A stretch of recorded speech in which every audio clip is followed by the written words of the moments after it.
Stranger helps a lost grandpa find his way home, but when they arrived, the truth was unbearable.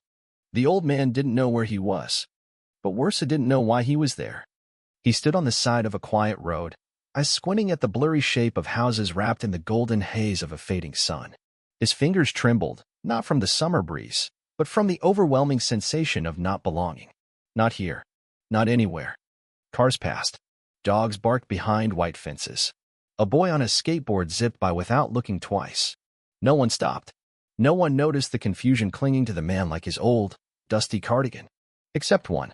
Jacob, 29, unemployed by fate and unmotivated by choice, sat in his beat-up Honda Civic, parked in front of his mom's house after another pointless job interview. His Spotify playlist had shuffled into silence, and his gaze had wandered to the sidewalk across the street. That's when he saw the man. The old man stood still, too still, like the world moved forward and forgot to take him along. Jacob rolled down his window. "Hey, you okay over there?" The man turned slowly. There was hesitation in his posture, the kind a child has when waking up from a nightmare and not quite remembering where he fell asleep. "I think I'm lost," the man finally said. His voice was cracked porcelain, gentle, but splintered. Jacob got out of the car. Up close, the man looked even more misplaced. His button-up shirt was tucked in too perfectly, like he had dressed up for something important. His shoes were polished, but the laces on one side had come undone. His face, deep with lines and gray with year, had the unmistakable look of someone trying very hard to keep control of something slipping away. "Do you know your name, sir?" Jacob asked gently. The man smiled faintly, as though the question were a test he used to pass easily. "Walter," he said. "Walter Greaves." "Do you know where you live?" Walter blinked. His lips parted, but no sound came. Then, "I think it's nearby. My wife will be worried. I should get back to her." Jacob glanced around. No one else was looking. No one else was helping. He nodded. "All right, Mr. Greaves. Let's find your way home."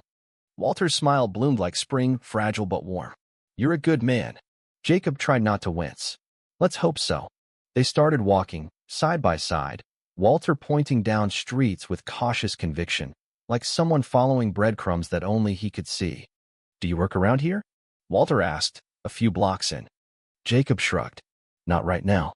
I'm between jobs." Walter nodded like he understood. "I was a dentist. 42 years. Had an office with my name on the window. My wife, Irene, she used to bring me lunch when she thought I'd forget to eat." Jacob smiled. "That sounds nice." "It was," Walter said, then hesitated. "She always made these little notes. Eat this, or I'll marry the mailman." He chuckled. She was always threatening to run off with someone more organized. As they walked, Walter talked about his house, his street, the neighbors with the garden gnomes he hated. He pointed to a mailbox. "That's where the Hendersons lived. Their boy broke my window with a baseball. Twice." Jacob paused. The name Henderson was printed on the side of the mailbox. "Looks like you're close." Walter's chest puffed. "I told you. Not far." But as they turned onto the next street, Walter slowed, then stopped. His brow furrowed like a curtain falling over a once clear window. "This isn't right," he said. "This wasn't here." Jacob followed his gaze. A row of new townhouses stood where Walter clearly expected something else. "They tore it down?" Walter asked, more to himself than to Jacob. "Where's the red house?" "The porch swing." Jacob looked at the freshly painted walls and soulless modern railings. Maybe the neighborhood changed. Walter looked lost again. They walked in silence for a few minutes. It wasn't until they reached Maple Avenue that something shifted. Walter froze. "There," he whispered. A house stood at the corner. Pale blue, white shutters, a front yard with overgrown roses climbing the fence. An old wind chime dangled from the porch, chiming lazily in the wind. "My home," Walter breathed. Jacob looked up at the house. It looked empty. Not abandoned, exactly. Just hollow. Like a place that used to be alive but had forgotten how to breathe. Walter walked up the stone path, each step slower than the last. He knocked. No answer. He knocked again. Still nothing. "Irene," he called softly. No one came. Jacob stepped up beside him. "You sure this is it?" Walter turned. There were tears in his eyes. "This is home. I remember. The lilac bush on the left. The crack in the third step. She planted that tree when our daughter was born." He sat down on the porch, the weight of memory pulling him down like gravity. Jacob checked the windows. Nothing stirred. "I don't think anyone's home, Mr. Greaves." Walter's face twisted. Not in confusion this time, but in something closer to pain. I don't understand. She was here. Just this morning. Jacob crouched beside him. Do you know what year it is? Walter looked at him, blank. I think, Jacob said carefully, you might be remembering a different time. Walter didn't speak. He only stared at the door, like if he waited long enough, it would open and everything would make sense again. Then, from across the street, a voice. Are you looking for someone? An older woman, early 60s, stood beside a mailbox. Her face was kind, concerned. Jacob stood. Hi. Yes, this man says he lives here. Walter Greaves. The woman walked closer, eyeing Walter with a mix of surprise and sorrow. Oh, she said softly. Oh my God. I haven't seen Mr. Greaves in years. That house belonged to him and his wife, Irene, for decades. But they passed. Jacob blinked. Passed. Yes. He had dementia near the end. Irene took care of him until she couldn't anymore. They died within months of each other. That house has been empty ever since. It was sold to a developer, but they never remodeled it. Jacob turned slowly to look at Walter. He was still on the porch, staring at the door, still waiting. Jacob knelt beside him. Walter, he said gently, your wife's not here anymore. Walter didn't respond. I think Jacob's voice caught in his throat. I think you came home to remember her. Maybe a part of you knew. Walter finally looked at him. His eyes were glassy, wide with unspoken understanding. She's gone, he said. Jacob nodded. Walter's lips trembled. Then why does it still smell like lilacs?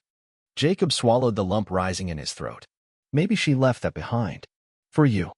They sat there together, on the porch of a house full of ghosts, while the sun slipped behind the trees. And for a long, quiet moment Walter remembered. The next morning, Jacob returned. He didn't have to. He could have told himself that what he did yesterday was enough, that helping the lost old man find a memory was a decent, even noble, thing to do. But something about Walter clung to him like dust in his lungs. The way he had looked at that house. The way he had said, she's gone, not like a question, but like a fact he had been hiding from himself for years. Jacob had left Walter with a neighbor named Mrs. Ellison, who'd offered to call a relative. She said she remembered a niece, somewhere in town. But when Jacob had driven off, he hadn't felt relief. He'd felt like he'd abandoned something sacred. So now, he stood in front of the same house, pale blue, with a porch that hadn't changed since the 80s. The door creaked open before he could knock. Walter stood there, dressed in the same shirt and trousers, a little more wrinkled, a little more unsure. His eyes lit up when he saw Jacob. Oh, you came back. Jacob smiled. Couldn't stop thinking about that one chime. Walter chuckled, then stepped aside. Come in, please. The inside was dim. Dust clung to every corner. The air smelled of old paper and lavender. The furniture was ancient but intact, like someone had tried very hard to preserve a museum of memories. A photo on the mantel caught Jacob's eye. Walter and a woman with wild curly hair and mischievous eyes. She was laughing, leaning into him like they'd just heard the same private joke. That's Irene, Walter said, noticing. She hated that dress. Said it made her look like a schoolteacher. But I loved it. Jacob smiled. You can tell she was happy. Walter nodded. She was the kind of woman who could make a grocery run feel like an adventure. There was a pause. Then Jacob asked gently, do you live here alone now? Walter's eyes clouded. I don't remember. Sometimes I think I hear her. Like she's still in the kitchen, clanging pots around. But when I go check. He trailed off. Jacob sat beside him. Mrs. Ellison said she might have a number for your niece. Want me to give her a call? Walter looked away. She only visits on holidays. She's busy, you know. Has her own life. And I'm fine. Most days. Jacob hesitated, then said, Walter, yesterday you didn't know where you were. You wandered into a neighborhood you hadn't seen in years. Walter turned to him, eyes sharp. But I found my way, didn't I? You remembered part of it, sure, Jacob said gently. But that's not safe. What if I hadn't seen you? Walter's jaw clenched. I don't want to leave. I don't want to forget this place. Her smell is still in the curtains. Her voice is in the floorboards. Jacob didn't argue. He couldn't. Because he understood. He, too, had places in his heart where time had stopped. His father's favorite chair in the garage. The door frame where his height had been measured with a pencil. The radio that only played sad Motown on Sundays. You don't just pack those things in boxes. You live around them. You hope they don't slip through your fingers. Later that day, Jacob stopped by a care center on the edge of town. Maple Ridge Memory Center, it read. He sat in the car for 10 minutes before going in. A receptionist in a lavender blouse greeted him with a warm but tired smile. I'm not here for anyone in particular, Jacob said awkwardly. Just trying to understand something. She raised an eyebrow. That's rare. He told her about Walter, about the house, the walk, the door that wouldn't open because no one was there to answer it. She listened quietly. When he was finished, she said, we see a lot of that. People with dementia cling to what they know. Their strongest memories usually come from long ago childhood, early marriage, their careers. The recent stuff? It slips away like sand. But he remembered so much, Jacob said. Yes, she nodded. But that doesn't mean he's safe. And it doesn't mean he's okay. He left with a pamphlet and a knot in his stomach. Over the next week, Jacob began to visit Walter daily. Sometimes Walter remembered him. Sometimes he didn't. Once, he called Jacob Danny and talked for 10 minutes about a fishing trip that never happened. Another time, he asked Jacob if he was the one delivering the milk. But always remembered Irene. She loved thunderstorms, he said one evening. She used to sit by the window and count the seconds between the flash and the boom. Said it made her feel like the universe was breathing. Jacob listened. He always did. It didn't matter if the stories were repeats. It didn't matter if some parts changed each time. What mattered was that Walter's face lit up when he told them. But one afternoon, Walter didn't answer the door. Jacob knocked, then knocked again. Finally, Mrs. Ellison came from across the street. He's been quieter this morning, she said. Didn't even come out for the paper. They entered the house together. Walter was sitting in his armchair, staring out the window. Irene's not coming back, he said softly. Jacob sat beside him. No, he said. Walter looked down at his hands. Sometimes I wonder if she's waiting for me. Somewhere. Like I got turned around and she's just up ahead, out of sight. Jacob's throat tightened. I think, he said carefully, she's been with you this whole time. Walter looked at him. You carry her, Jacob said. In your stories. In the way you talk about her. In this house. She's never left. Walter smiled. A sad, grateful smile. You're a good man, Danny. It's Jacob, he said quietly. Walter blinked. Right. Jacob. He closed his eyes. And for a long moment, neither of them spoke. The house, for once, didn't feel empty. That night, Jacob called the niece. Her name was Claire. Mid-30s. Worn out from 2 jobs and a toddler. She sounded surprised to hear about Walter. I thought he was in assisted living, she said. After Aunt Irene passed, they moved him to Maple Ridge.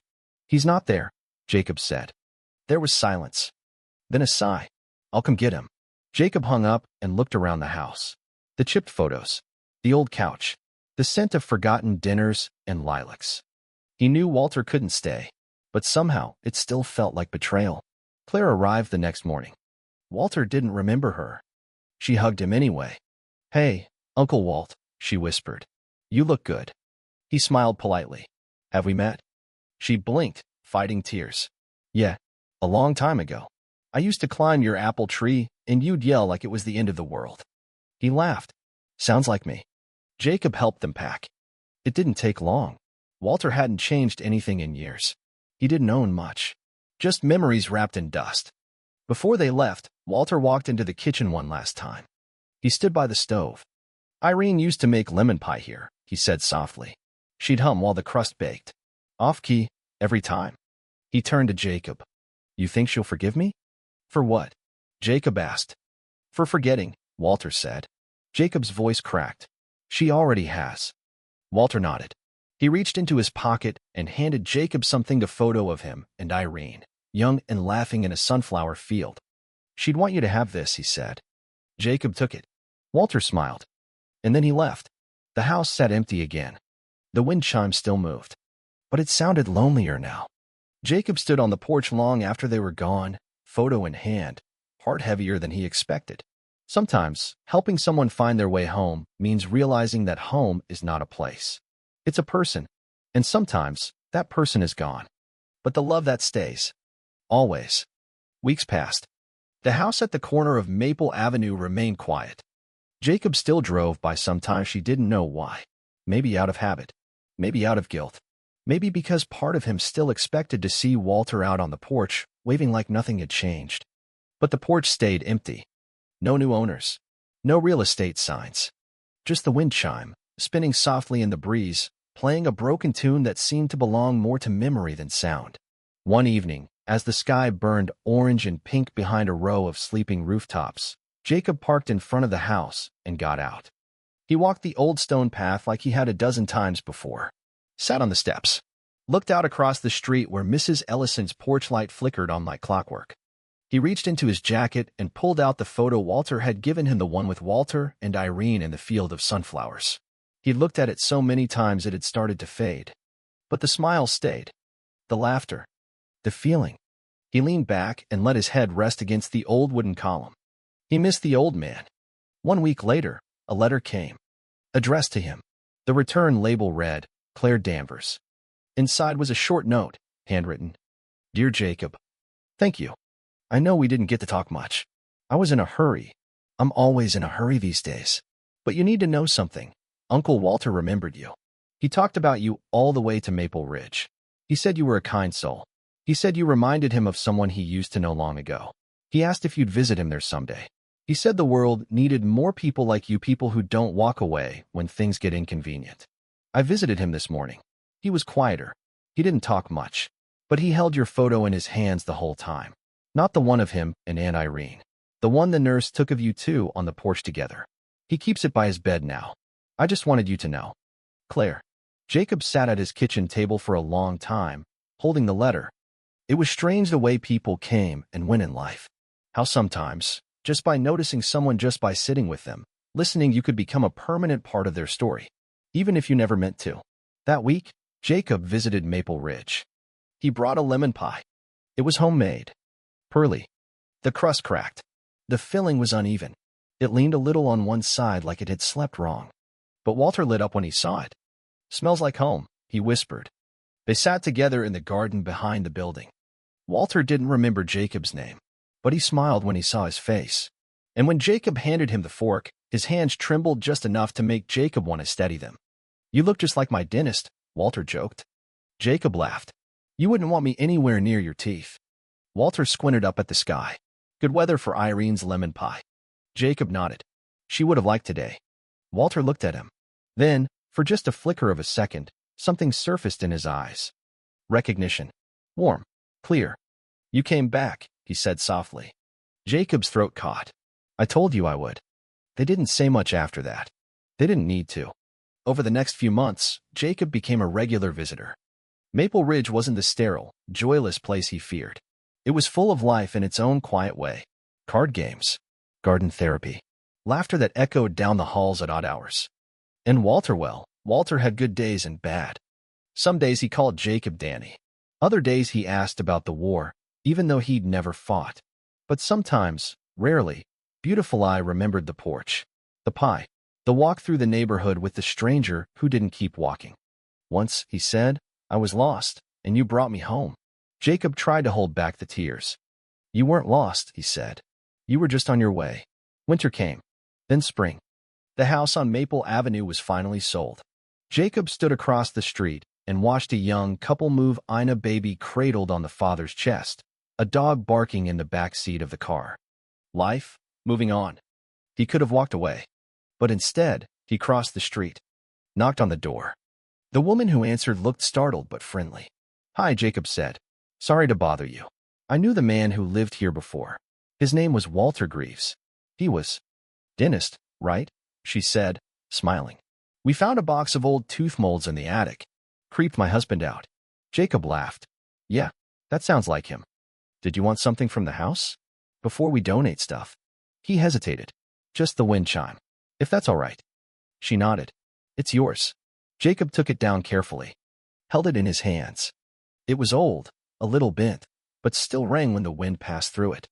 He didn't know where he would hang it, but it felt like a piece of something that shouldn't be forgotten. Then one afternoon, the call came. It was Claire. Walter had passed in his sleep, peacefully, holding a photo in his hand. Jacob didn't ask which one. He already knew. He attended the funeral. It was small, quiet.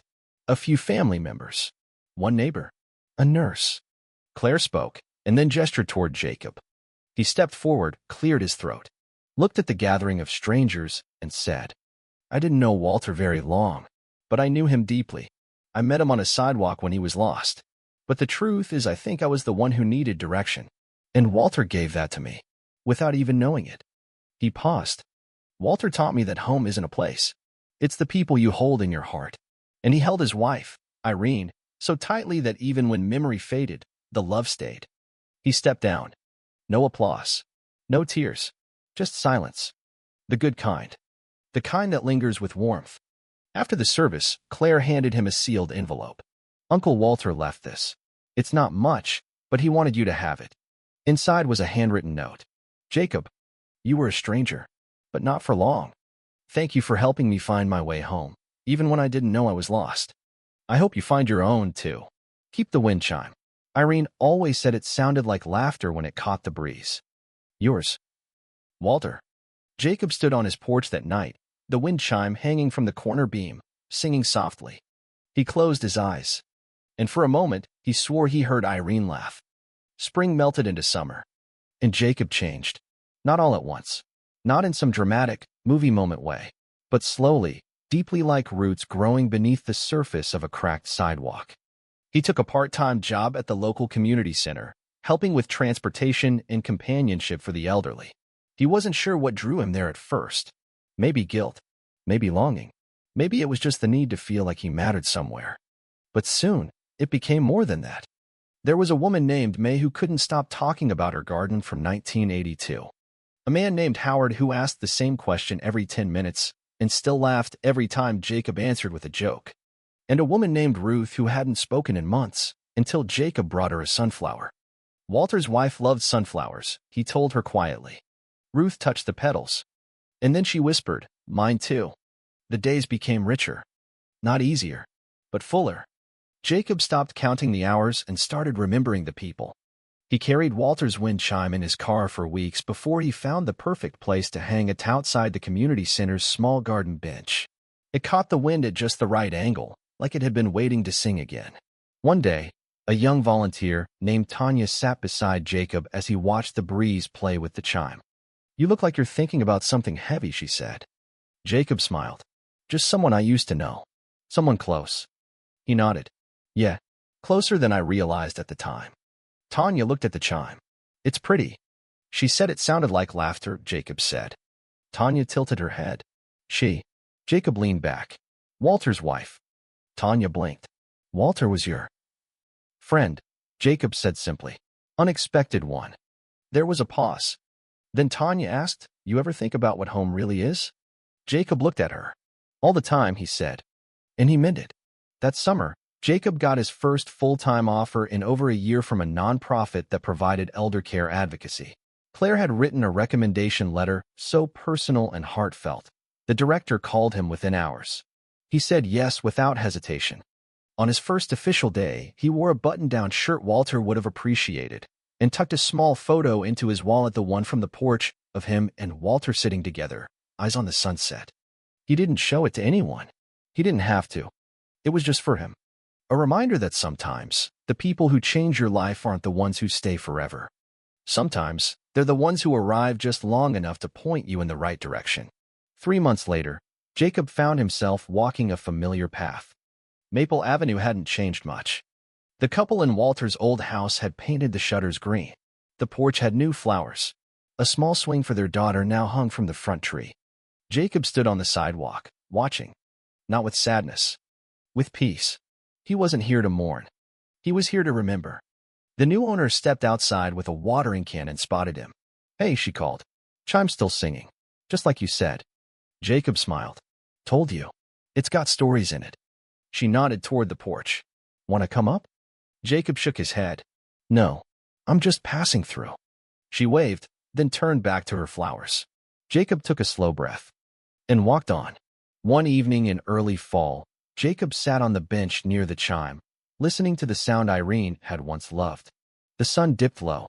The sky purpled into twilight. May was talking about tomatoes again. Howard was playing checkers with himself. Ruth was humming something that might have been a hymn. Jacob closed his eyes. He didn't feel lost anymore. He felt found, grounded. And as the wind picked up and the chime danced, Jacob whispered quietly to the sky, "I made it home. And maybe, just maybe, somewhere out there, Walter heard him. The day Claire cleaned out Walter's drawer was quiet. It had been a week since the funeral. The house she grew up visiting every summer, the one filled with lemon pie, scratchy jazz records, and smells of sunblock and old books, felt frozen now, suspended in a kind of stillness she wasn't ready for. But it had to be done. She started with the dresser in the master bedroom. Most of the drawers were filled with old receipts, pocket change, a collection of mismatched cufflinks, and at least 4 pairs of identical reading glasses. She was halfway through deciding whether to donate Walter's ties when her fingers touched something at the very back of the bottom drawer. A thick, sealed envelope. Her name was written on the front, in Walter's neat but shaky handwriting. Claire. For when I'm gone. Her breath caught. She sat down on the edge of the bed, turned the envelope over once, twice, like it might disappear if she wasn't careful. Then she opened it. My dearest Claire. If you're reading this, then I've likely forgotten more than I ever wanted to. Or I've gone to where Irene has been waiting all this time. Either way, I hope you're somewhere peaceful when you read these words, and not in a hurry like you always are. I wanted to say thank you. You came for me when I didn't know I needed someone. You didn't hesitate. You didn't scold me for wandering or forgetting or confusing names. You just came. That matters more than you know. I don't remember everything, not anymore. But I remember enough to know that you carry a quiet kind of love. The kind that doesn't need to be loud to be strong. And I want you to know something. There was a boy. A young man, really. His name was Jacob. He found me when I was lost, really lost. Not just turned around, not just confused. I was drifting. And he stopped. He walked with me. He talked to me like I still mattered. Like I wasn't just some fading shadow. He brought me home. He didn't know it then, and maybe I didn't either. But what he did, it gave me the gift of goodbye. A second chance to remember, to feel, to be. He reminded me of who I used to be. Of what love felt like. Of what it meant to matter to someone. Don't forget him. Don't let him drift. People like that, people who notice the invisible, theory rare. I hope you'll check in on him from time to time. Or at the very least, remember him as someone who gave your uncle a final, precious kind of peace. As for me, don't cry too long. Don't let the grief build a house inside you. Let it visit. Let it sing. Then let it go. Tell your son about the man who danced in the kitchen with a pie in his hand. Tell your daughter that her great-aunt used to laugh so hard she snorted. And every now and then, when the wind blows, listen for the chime. I'll be there. Love. Uncle Walt. Claire wiped her cheeks with the back of her hand. The letter trembled in her fingers. She folded it gently, reverently, and placed it back in the envelope. Then she stood, walked to the window, and opened it. The breeze slipped in quietly, like an old friend. And for a second, a single, shivering second, she thought she heard a chime. Later that month, Claire reached out. Jacob was surprised when he saw her name on his phone. They hadn't spoken since the funeral. She invited him to dinner. I'd like you to meet my family, she said. I want them to meet the person who helped my uncle remember who he was. Jacob hesitated. Then he said yes. He arrived with a bottle of red wine he wasn't sure matched the food. Her house was warm, full of children's drawings on the fridge, a dog that barked like a lion but melted into belly rubs the moment Jacob stepped through the door. Claire introduced him to her husband, her 2 kids, and even her aging Labrador named Moose. Dinner was pot roast. Overcooked in the corners, just how Irene used to make it. They laughed, shared stories about Walter, some funny, some broken, all filled with love. After dinner, Claire pulled out a small box. Inside was Walter's old pipe, a Polaroid of Irene in a field of sunflowers, and a tiny music box shaped like a carousel. I found these in the attic, she said. I think they're meant to be passed on. Would you? Jacob didn't know what to say. He didn't deserve relics from another man's life. But Claire smiled. You don't have to keep them forever. Just until they help you remember, too. He took the box home. Put it on his nightstand. And that night, when he opened the carousel and heard the old tune play in uneven, charming notes, she closed his eyes and saw Walter again. Sitting on that porch. Smiling. Still waiting, but no longer lost. Months passed. Jacob visited the community center every day.